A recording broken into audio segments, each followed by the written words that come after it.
noong panahon ni dating Ako Bicol Party List Representative Zaldico bilang appropriations chairs. Kinumpirma ng isa sa mga testigo na naghatid sila ng mga maleta na naglalaman umano ng pera kay dating House Speaker Martin Romualdez. Ayon sa kanilang salaysay, dinala umano sa Paway, Ilocos Norte para kay Pangulong Ferdinand Marcos Jr. Sabi mo nagde-deliver ka sa mga opisyal. Sino yung mga opisyal na yun? Magpangalan ka ng ilan o lahat ng naalala mo?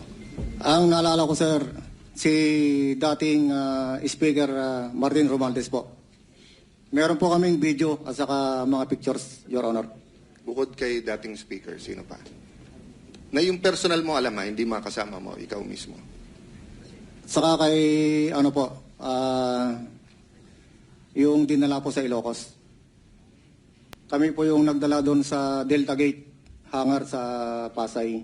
Yung 5 maleta po na dinala doon sa Ilocos, na dinala ni Sergeant Tobe at saka ni Boss Saldi. Para kanino naman yung dinala ninyo? Ang narinig ko po nun, sir, para kay President Marcos. Narinig mo lang. Baka naman hindi totoo yung... Kasi nandun ka ba nung i-deliver? Kami po kasi yung nagdala doon sa Delta Gate, sir. At si Sergeant Tobe po ang kasama ni Boss Saldi na pumunta doon sa Ilocos. Kasama nyo si Congressman Saldico nung mag-deliver kayo? Kami po yung nagdala, sir, sa Delta Gate. Then sila Sergeant Tobe at saka ni Boss Saldi ang nagdala po doon sa Ilocos. Ayon pa sa testimonya, madalas umanong makitang nakikipagpulong kina Zaldico sina Congressman Leila de Lima, Franz Castro, Arlene Brosas, Raul Manuel at Terry Ridon sa mga opisina at townhouse. Nakapaghatid din umano sila ng mga maleta at paper bag na naglalaman ng pera kay dating Senador Antonio Trillanes sa head office ng Magdalo sa Quezon City na umano'y ipinagkakaloob sa mga taga-International Criminal Court o ICC. Maging si Father Flavi Villanueva ay nakatanggap rin umano ng maleta at sobre na naglalaman ng pera. Tinangkarin umano silang suhulan ni dating PNP Chief Nicolas Torre para bumaliktad sa kanilang sinumpaang salaysay. Iniisa-isa rin ni Senator Rodante Marcoleta ang mga pangalan ng ilang senador, miyembro ng House of Representatives, dating mambabatas at iba pang personalidad na pinagdalhan umano ng mali-maletang pera ng 18 ex-Marines. Nag-deliver po kami mismo sa bahay ng ilan sa HOR, at yung iba kinuha nila sa Unit 8 o Unit 9 ng Polo Club Townhouse, Forbes Park. Sila ay mga sumusunod. Benny Abante, Sia Adyong, Jose Alvarez. Dito binabanggit ninyo kung saan kinuha eh. Halimbawa, si Benny Abante, kinuha niya sa House of Representatives saka sa Townhouse. Si Sia Adyong, mga congressman po ito ha, House of Representatives niya kinuha. Jose Alvarez sa Forbes Park House, Jojo Ang, Townhouse, Julien Baronda, Townhouse, Ace Barbers, Townhouse, Ching Bernos, House of Representatives, Arlene Brosas, House of Representatives, Townhouse, Franz Castro, House of Representatives, Townhouse, Joel Chua, House of Representatives, Manix Delipe, House of Representatives. Ito nga, si Leila de Lima, Townhouse din niya kinuha. Dan Fernandez, House of Representatives, Townhouse.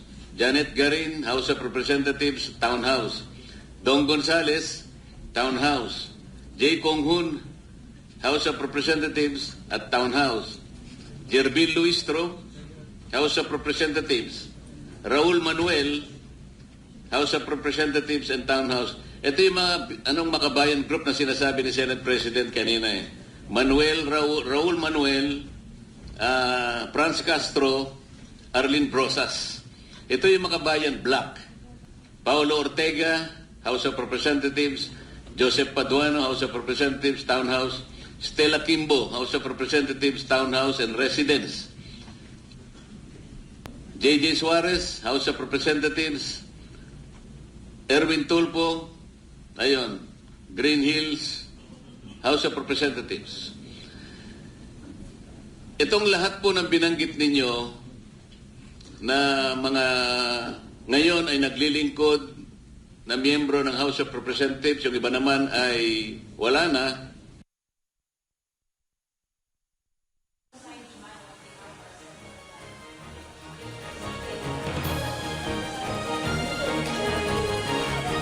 Kinumpirma rin ni Bernard Gumban, isa sa tinaguriang Brave 18, na 2 beses silang naghatid ng mga maleta sa bahay ni Senator Erwin Tulfo. Ayon sa kanya, ang isang maleta o maliit na maleta ay naglalaman umano ng 20 milyon hanggang 25 milyong piso.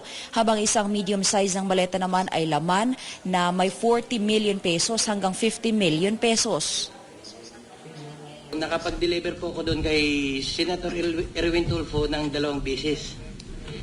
Yung una po, 2 maleta, tapos yung pangalawa po, 6. Ano yung 2 maleta? Anong size? Maliit na po, small tsaka medium siguro. Small.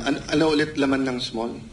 Nasa 20 to 25. Okay, and then medium. Yung medium po. Medium ata yung 20 to 25, no? Tama ba? Maliit po. Yung small po, Okay, tapos yung medium. nasa 40 to 50. Okay, so ang dineliver mo is from 60 to 70. Okay. Tapos yung pangalawang beses po, Your Honor, 6 na malita na po. Saan ang first at saan yung second delivery? Dito sa may bahay niya po, Your Honor, dito sa Green Hills. Green Hills. Paano nyo alam na bahay niya yun? Tinanong ko po si Mark Tiksay, sabi ko, Boss Mark, kaninong bahay po ba yun? Sabi niya kay Senator Erwin.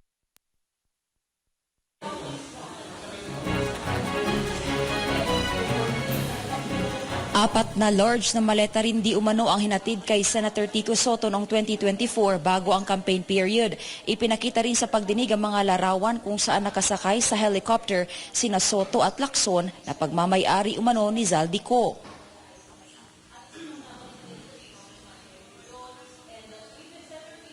Yes. Nagulat ako dito po sa letter E42, nakalagay dito, nag-deliver kay Senator Tito Soto. Pwede nyo bang i-verify? Totoo po ito at ay kwento nyo yung circumstance.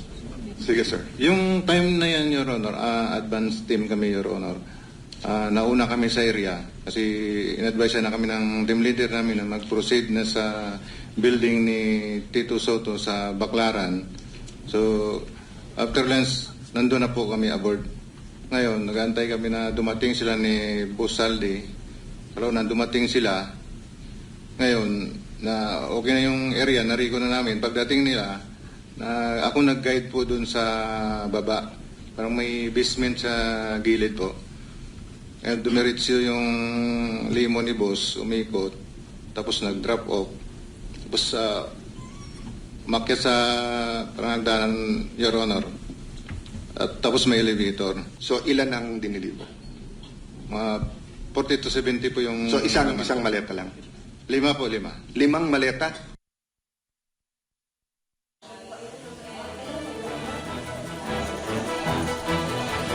Tinawag naman na bogus hearing ng new majority bloc sa Senado ang ginawa ng Cayetano bloc. Giit nila irespeto umano ang Senate rules. Yung mga isinuwalat ng mga ex-Marines sa pagdinig kanina ng Blue Ribbon ay mariin namang itinanggi ng mga nabanggit.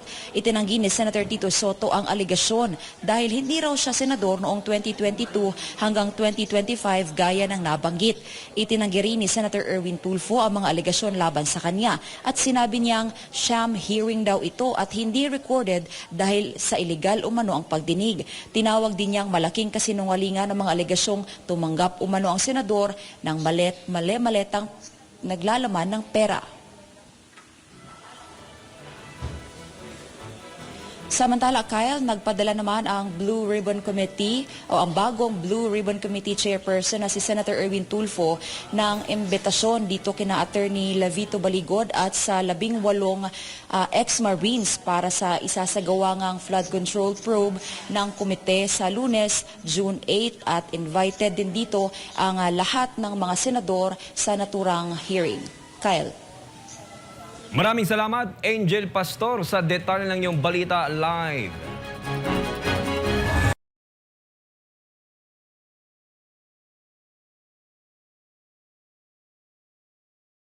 a brief background or a brief review. Una dyan, yung 1899 Constitution, yung Malolos Constitution. Yan yung tinatawag na First Philippine Republic. Pangalawa, pumasok na po dyan yung 1935 Constitution. Yan po yung pangalawang iteration sa ating saligang batas. Hindi naglaon, nagkaroon po tayo ng 1943 Constitution. Ito po yung panahon ng pananakop ng bansang Hapon. Ito po yung kinikilalang Second Philippine Republic. Nung tayo'y sinakop ng bansang Hapon. At alam naman natin ang naging resulta ng World War II, talo ang bansang Hapon, sumuko, nagbalik tayo sa operasyon or coverage ng 1935 Constitution. Kaya itong kasong Avellino versus Cuenco, na desisyonan ito in the light of the provisions of the 1935 Constitution. Pagkatapos po niyan, nagkaroon tayo ng 1973 Constitution. Napaka pang-apat na saligang batas na po iyon. At pagkatapos niya, nagkaroon ng EDSA Revolution, sinipa, paalis ng pwesto at ng Malacanang si Ferdinand Marcos Sr. By virtue of Proclamation number 3, issued by then President Cory Aquino, nagkaroon tayo ng Freedom Constitution. Maiksi lamang ang tinakbo nun.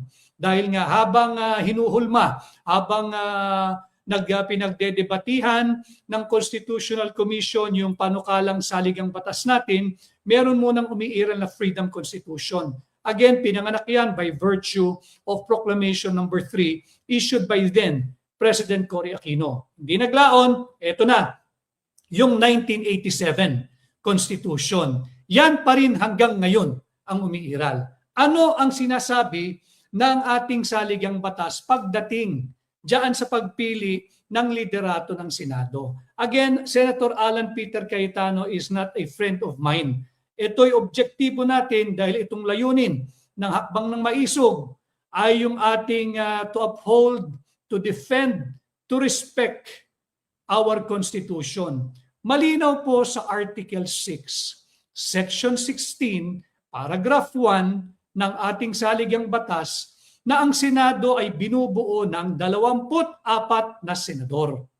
At sinasabi doon kung magkakaroon ng eleksyon sa presidente o opisyal o liderato ng Senado, dapat ito'y naayon sa boto ng mayorya. Mayorya, ano ba ang mayorya?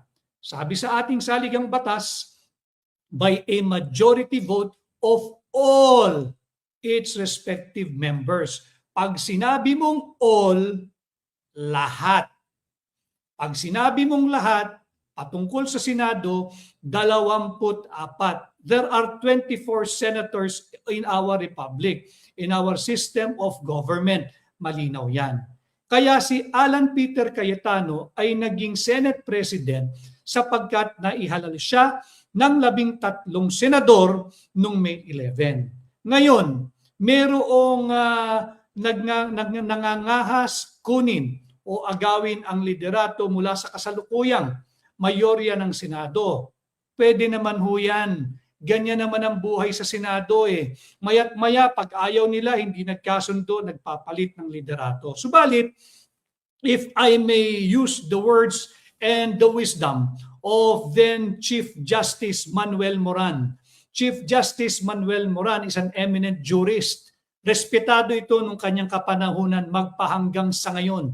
Yung kanyang mga desisyon, yung kanyang mga concurring opinion o kaya yung kanyang dissenting opinion na i-quote pa rin from time to time dahil he is a brilliant and ethical jurist. Ang sinabi niya, kung ikay nagnanais maging leader ng Senado, walang problema. Hindi saklaw ng executive department yan, hindi rin saklaw yan ng judicial department. Sapagkat eco-equal nga. Subalit, ito'y patungkol din sa nag-aastang Pangulo, kunwari ng Senado, inaagaw kay Senate President Alan Peter Cayetano, si Sherwin Win Gatchalian. Senator Win, if you want to win the presidency of the Senate, you must win according to the provisions of the Constitution. Dapat may quorum, hindi pwedeng kapritsyo. Yan ang sinasabi natin dito sa ating pamagat.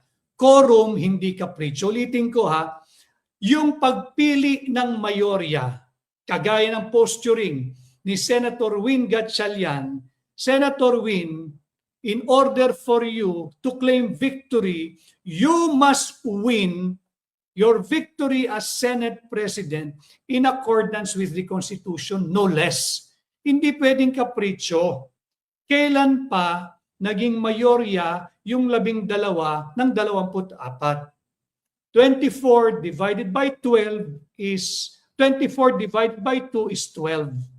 Kahit yung batang nasa elementary, alam niya yung konsepto ng mayorya. Ang mayorya ay 12 plus 1, 13. Bakit mahalaga ito?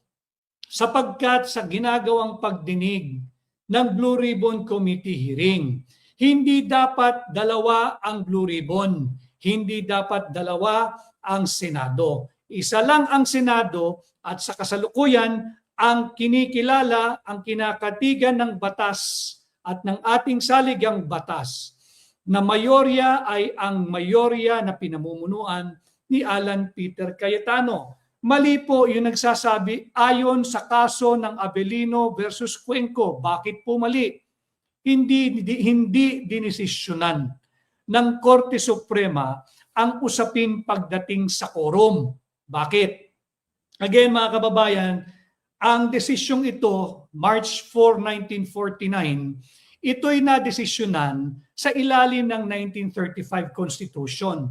At ang naging tindig by yung decision po kasi diyan, yung vote ay 6-4.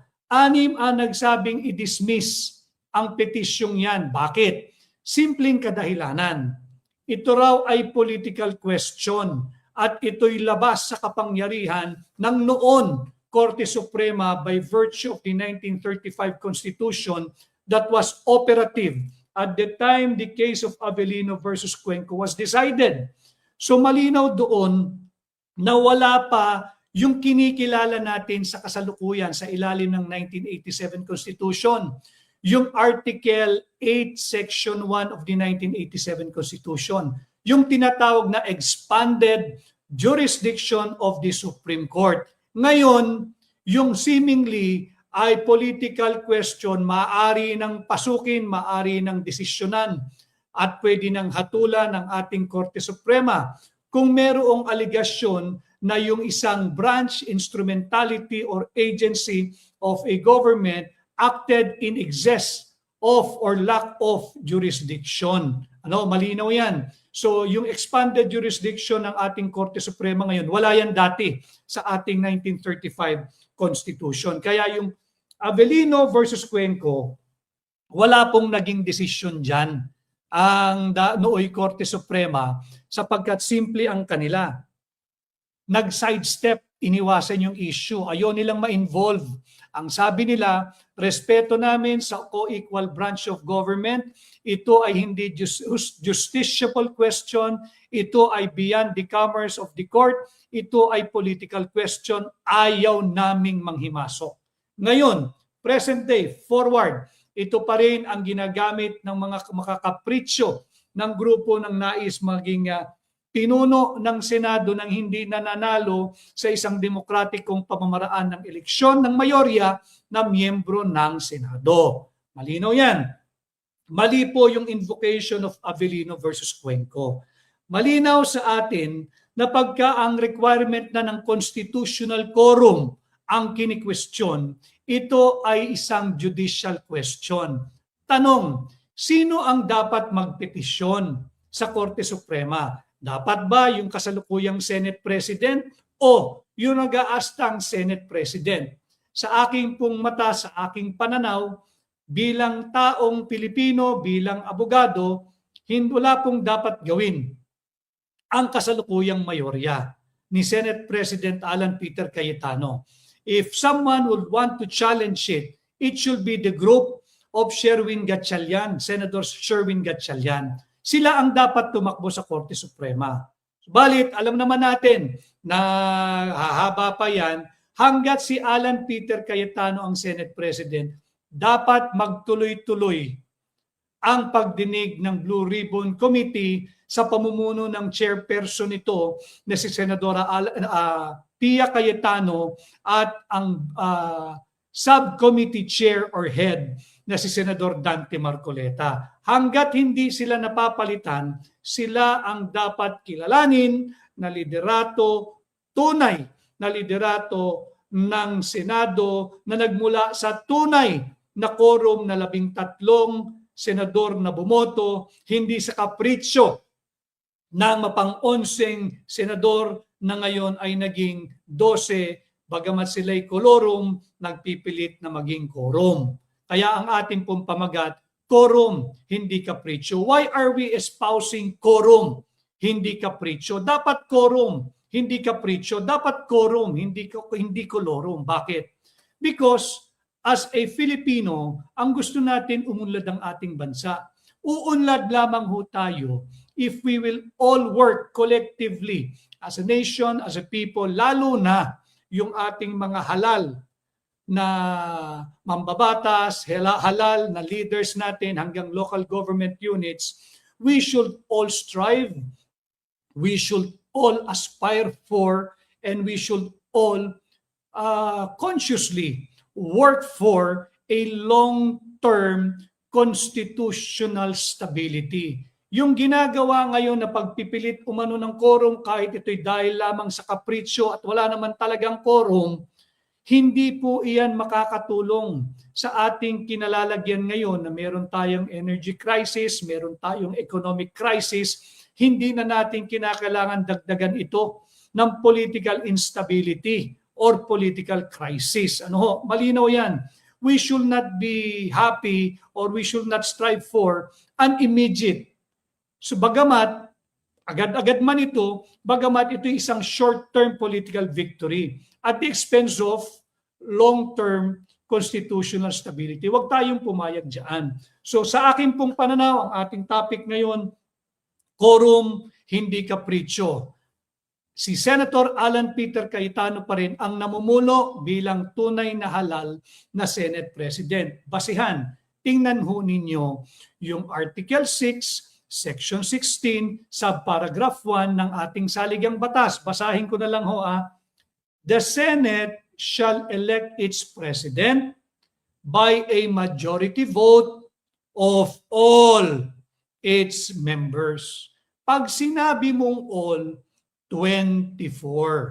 Alam naman natin lahat yan. Itinuturo din naman sa elementary students yan na ang ating system of government, 24 ang ating senador. So sa pagpili at pagboto ng ating senador, dapat yan ay mayorya. Ano ang mayorya ng 24? 12 ba? Mali. Sapagkat ang mayorya ay 1/2 plus 1. 1/2 of 24 is 12. Plus 1, 13. Yung 12 ng dating mapang-11, out po iyon. Hindi mo kailanman maituturing na majority yon. Tanong, wala naman si Senador Bato. Wala naman si Senador Jinggoy Estrada. Tanungin natin sila. Nung kayo ba'y nagbasa ng roll, nung nag-roll call ba kayo, sinama ninyo ang pangalan ni Senador Bato at ni Senador Jinggoy Estrada? Sapagkat kung sinama ninyo yung pangalan ni Senador Bato at Senador Jinggoy Estrada, 24 ang base ninyo. At pag 24 ang base ninyo, ang mayorya niyan ay 13. It can never be 12. Noon, magpahanggang sa ngayon, hanggang sa darating na panahon, hindi magbabago yan. Ang mayorya ng 24 ay 1/2 plus 1, meaning 1/2 is 12 plus 1, 13. It can never be 12. And in the same decision or obiter dictum, naririnig niyo yan, yung obiter dictum. Ano ba ang kahalagahan nung kaso ng Abelino versus Cuenco? Bukod sa ang ginamit na sukatan niyan ay yung pasay na o lipas ng saligang batas, yung 1935. Ito po'y maituturing na obiter dictum. Ibig sabihin, dinismiss po ito ng Korte Suprema. Hindi po na desisyonan o nahatulan o na-settled yung issue ng quorum. Ang sinabi lamang dito, dismiss yung petition ni Senator Jose Avellino dahil nga walang jurisdiction ang Korte Suprema nung mga kapanahonang iyon. Sa botong 6-4, 6 ang pabor, dismissing the case, 4 lamang ang hindi pumabor. Nagkaroon ngayon nung mga opinion.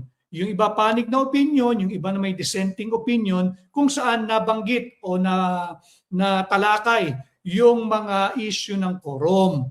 Ano ngayon ang halaga ng mga opinion, nung dissenting or concurring opinion? Wala po. Hindi po binding iyon.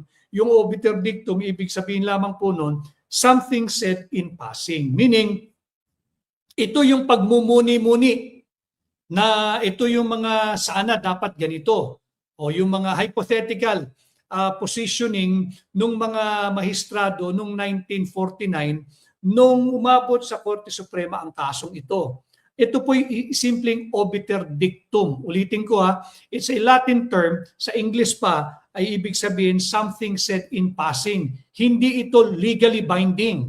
Sa Tagalog, so meron tayo obiter dictum, Latin. Sa English, something said in passing. Sa Tagalog pa, ibig sabihin ito yung pagmumuni-muni. Personal, kanya-kanyang pagmumuni-muni ng mga mahistrado nung mga kapanahonang iyon. Ang sinabi dito, ang gamitin natin yung naging kataga ng isa sa mga hukom o mahistrado noon, si Justice Gregorio Perfecto. Ang sinasabi niya, tayong lahat hindi lamang yung mga senador, tayong mga ordinaryong Pilipino, anuman ang antas mo sa lipunan, mayaman ka, katamtaman, negosyante, empleyado, mamumuhunan, dapat pakinggan natin. Ganito dapat ang ating maging pananaw. Ang sabi ni Justice Gregorio Perfecto nung mga panahong iyon, and I quote, if we could view, applicable po ito sa kasalukuyang problema sa Senado, if we could view this controversy, and I am now referring to the controversy, sa pamimilit, sa kapritsyong pangaagaw ng grupo ni Sherwin Gatchalian, if we could only view this present controversy with the discipline and attitude of a mathematician, tackling an algebraic equation, the answer will be very, very simple. Yung grupo ng 11 na naging 12 na ngayon sa kapritsyo nila nais maging pinuno ng Senado, they will arrive at a very basic and simple conclusion. They have no constitutional quorum.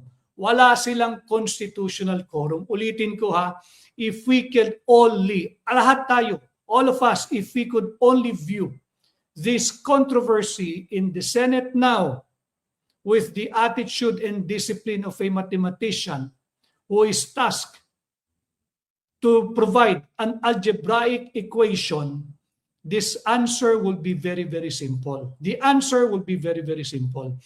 There is no constitutional quorum kung saan maaring manghiram ng tapang at autoridad ang grupo ni Senador Win Gatchalian na sabihin sila ang bagong mayorya at liderato. Hanggat malinaw, hanggat hindi binababa ng ating Korte Suprema ang threshold in determining the majority when it comes to electing the Senate President, that will remain to be 12 plus 1 or 1/2 plus 1, 13. So, moving forward sa ating sinasabing iyan, yung 12 nagsasabi ngayon na sila ang mayorya, tanungin natin, ano ba ang basihan ninyo?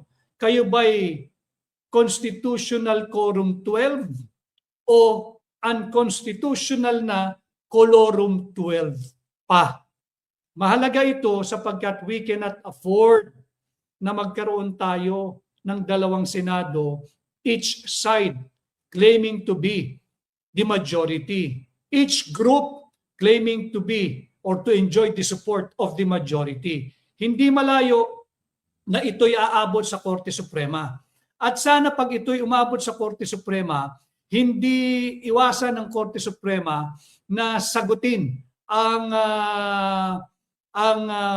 katanungang ito. It's a justiciable question capable of judicial determination. Sapagkat ang pinag-uusapan na dito, yung iniwasan noong 1949 case ng Avellino versus Cuenco, yung tamang bilang o threshold ng quorum. Kung ito'y simpleng babasahin mo sa ating saligang batas, ang quorum sa Senado para makapagpalit ka ng liderato ay 12 plus 1. Ano ngayon ang maaaring tama ito, lagay natin ito. Ito nga ang bilang nila si Loresil C.C. Colina, 11 plus 1, 13. We should not allow this kind of distortion. Bakit? Hindi biro ang usaping ito. Hindi na kailangan ng ating bansa ang ganitong kapritsyo ng iilan, makuha lamang ang liderato ng Senado. And I hope the Supreme Court, being the unbreakable guardian of the Constitution, pagka sila ay confronted with the same issue na pinag-uusapan ngayon, hindi sila mag-sidestep, hindi sila umiwas at huwag nilang i-invoke yung invocation na nangyari sa Avellino versus Cuenco na walang jurisdiction ng Korte Suprema sapagkat ito'y political question. Hindi na po pwede yun. Bakit? Meron na po tayong Article 8, Section 1, yung expanded jurisdiction of the Supreme Court. They can now take cognizance of any petition questioning any acts, orders, decree of any branch, instrumentality, or agency of government kung merong aligasyon na ito po ay ginawa in excess of or lack of jurisdiction. Pwede nang pumasok ang Korte Suprema. To be very, very academic and objective sa ating pinag-uusapan ngayon, anong pwedeng gawin nitong Capriccio 12? Ang maaari nilang gawin, pag nagpatawag ng special session si Bongbong Marcos, at yan ay napapag-usapan para daw ipasa yung mga urgent or important bills. Alam naman natin na kung talagang may urgent or important bills, dapat sinertify niyang urgent yun nung hindi pa nag-a-adjourn sine die ang legislative branch. But anyway, ang maaari nilang gawin, pag nagpatawag ng special session ang Pangulo ng Pilipinas, kung talagang meron silang 13, di magdeklara sila na all positions vacant. Take over sila. Okay, malinaw yan. Wala tayong magagawa ho dyan pare-pareho Whether you are for or against Senator Alan Peter Cayetano as the Senate President, wala tayong magagawa ron. Dynamics po talaga ng Senado yun. Maya't maya, nagpapalit sila ng liderato, depende sa alignment ng majority. But kung merong gustong manalo, halimbawa si Sherwin Gatchalian, Senator Win, if you want to win, you have to anchor your victory in accord with our Constitution. Kinakailangan meron kang 13. Pag nagpatawag ng special session, halimbawa, si Bongbong Marcos, at meron kayong 13 o higit pa, meron na kayo kanyo ngayon 12 Ang problema nila, nahalal si Alan Peter ng 13. Kasi nga, yun yung barest minimum. Hindi ka na pwedeng bumaba sa 13 for you to claim the support of majority. Ganun naman ang democratic workings ng isang bansang kagaya natin. A republican and, sovereign state wherein the sovereignty resides in the people and all government authority emanates from them. So dito, yung rule of majority na nanaig. Ano ang majority sa Senado? Pasimplihin na lang natin. Ang majority, tanungin man ninyo ang batang paslit na nakakaintindi na ng arithmetic, ng matematika, ng simpleng formula. Ang majority, pagka 24 ang bilang, ang majority niyan ay 13. Pag nagpatawag ng special session at sila ay merong 13, walang problema, wala nang aalma. Meron silang 13. Di sila ang mayorya. Pero sa ngayon, si Senator Win must win his victory. Senator Sherwin, if this podcast will reach you, if this podcast will ever reach you, as a Filipino, as a lawyer, as an advice, if you want to win, you must win your victory as Senate President in accord with the provisions of the Constitution, nothing less. Walang cutting corners, walang kapritsyo. Kung 12 pa lang ang bilang mo, hindi ka maaaring maging mayorya. You have to respect the victory of Senator Alan Peter Cayetano when he was accorded a 13 votes coming from your peers there in the Senate. Malinaw yan, kaya wag nating i-shortcut. Habang yan ay hindi pa nare-resolba, no, habang hindi pa yan nare-resolba, isa lang ang Senado. Kahit balik ta rin ninyo ang saligang batas, isa lang ang Senado ng Republika ng Pilipinas. Hindi madadagdagan ng bilang, hindi mababawasan ng bilang hanggat hindi naamyendahan ang ating saligang batas. Kaya kung sakasakaling itong isyong ito ay aabot sa Korte Suprema, we count on, again, the Supreme Court as the unbreakable guardian of the Constitution, na hindi nila iwasan ang bagay na ito kagaya ng pag-iwas noong 1949 composition ng Korte Suprema. Hindi mo sila masisisi sapagkat noong 1987 lamang nagkaroon ng provision like Article 8 Section 1, yung tinatawag nating kaming mga abogado, expanded jurisdiction of the Supreme Court.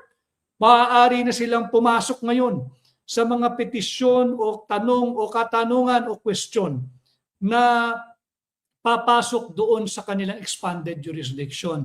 Whenever the petition or the issue raised before them entails the act, omission, or decree of a equal branch of government, the instrumentality or agency of the government na merong allegation that it acted with grave abuse of discretion or lack or in excess of jurisdiction. Pwede nang pakinggan yan, pwede nang dinggin yan. Being the unbreakable guardian of the Constitution. Para malinaw lamang po yan. Sabi ni Tata Studio, so what happened to this na nag-assume as Senate President or binago nila na sila lang?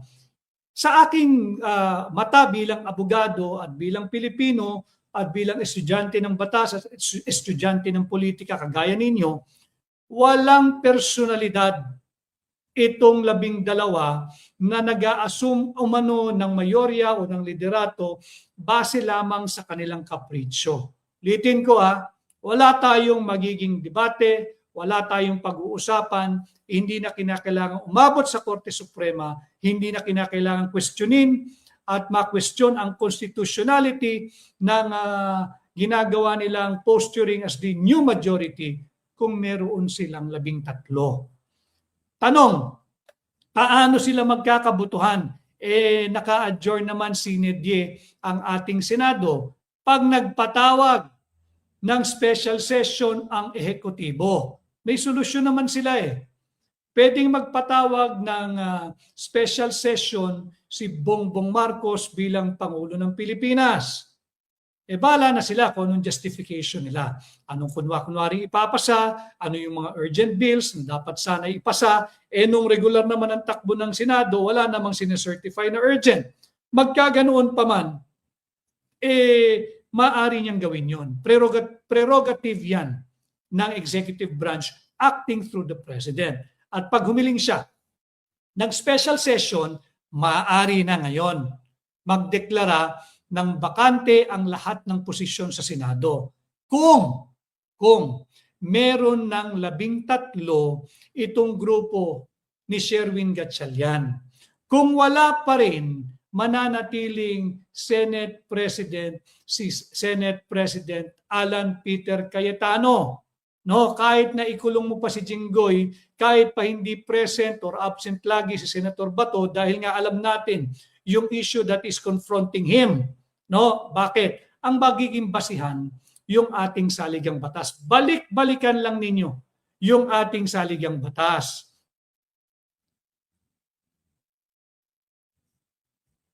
May comment dito si Mohamed Ali Malo-Malo. Magkaiba kasi ang attorney at hindi yung iba kasi parang hindi malantad ang katotohanan. Self-proclaim sila. Kaya nga, para matapos ito, yung misleading yung headline ng isang pahayagan ng mainstream na si Chis Escudero raw ay binasag niya yung impasse o yung deadlock. Hindi po totoo yung paano mo babasagin. You end up with 12-12. Walang mayorya. So pag walang mayorya, carried pa rin yung kasalukuyang mayorya na ibinoto ng 13 Senado. Meron namang solusyon dyan na hindi na kinakailangan umabot sa Korte Suprema. If the group of Sherwin Gatchalian na talagang kating-kati na maging Senate President, kung confident kayong may numero kayo o meron pang babaliktad o meron pang maghuhudas o magtatraidor, yung pinaka-traidor sa lahat ng traidor kung meron pang gaganon, di magpatawag ng special session. And during the conduct of the special session, di dapat ideklara nyo na all positions vacant. Take over kayo. Wala nang pwedeng kumestyon yan. Wala na.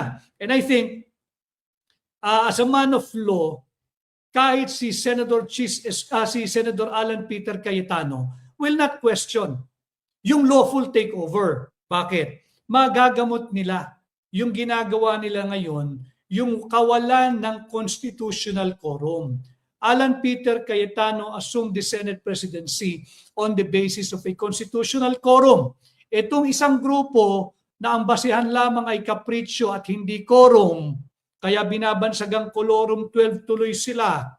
Hindi maaari yan. Ulitin ko Senator Win, if you want to win your victory as Senate President, partner, iparehas mo naman. Lumaban ka naman ng patas. Huwag naman kapritsyo mo lang. Gamitin mo, kaibiganin mo yung saligang batas para kampihan ang panig.